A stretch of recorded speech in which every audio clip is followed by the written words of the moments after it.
இந்த சங்கி மங்கிங்க இருக்கானுங்களே, நேற்று திருப்பரங்குன்றத்தில் தேவையில்லாமல் பிரச்சனை பண்ணி ஏதாவது ஒரு கலவரத்தை உண்டு பண்ணலான்ற நோக்கத்தோடு இருந்தானுங்க. இதில் வந்து அந்த சங்கி நீதிபதி இருக்கார் பாருங்க, அவரு இவனுக்கு சாதகமாக தான் தீர்ப்பு கொடுத்தாரு. இருந்தாலும் அங்கே காவல்துறை அதிகாரி ஒரே ஒரு விஷயம் சொல்லிட்டார், அலோவ் பண்ண முடியாது, போட்டு பின்னி ஏற்றுட்டார்.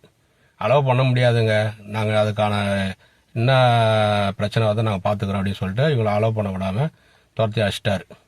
சரிங்களா? இவனுக்கு கீழே கற்பூரத்தை கொளுத்திட்டு வந்துட்டானுங்க. கிட்டத்தட்ட 100-150 வருஷமாக அந்த திருப்பரங்குன்றத்தில் இந்த மாதிரி ஒரு பிரச்சனை கூட வந்ததில்லை. இவனுங்க என்ன பிரச்சனை கிடைக்குமான்னு சொல்லிட்டு பாருங்க. ஏன்னா எலெக்ஷன் வருதில்ல, இதை வச்சு என்ன அரசியல் பண்ணலான்னு பார்த்துட்டு இருக்கானுங்க. இது வந்து பார்த்தீங்கன்னா கேரளாவில் வந்து ஒரு தீர்ப்பு வருது.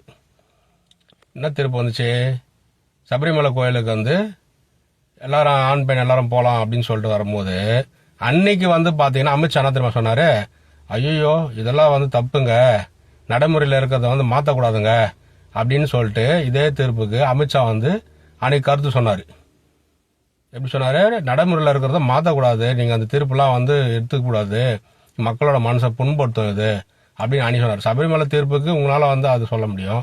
இது காலகாலமாக 100-150 வருஷமாக வந்து திருப்பரங்குன்றத்தில் அவங்க மேலே அவங்க தர்கா இருக்குது, கீழே நம்ம கோயில் இருக்குது. உள்ளூர் மக்கள்கிட்ட எந்த பிரச்சனையும் இல்லை. இந்த சங்கி பசங்க இருக்கானுங்க பாருங்க, இவனால தான் பிரச்சனை, என்ன கலவரத்தை உண்டு பண்ணணும். ஆனால் மதுரை மக்கள் ரொம்ப நேற்று ரொம்ப ஹாப்பியாக இருந்தாங்க.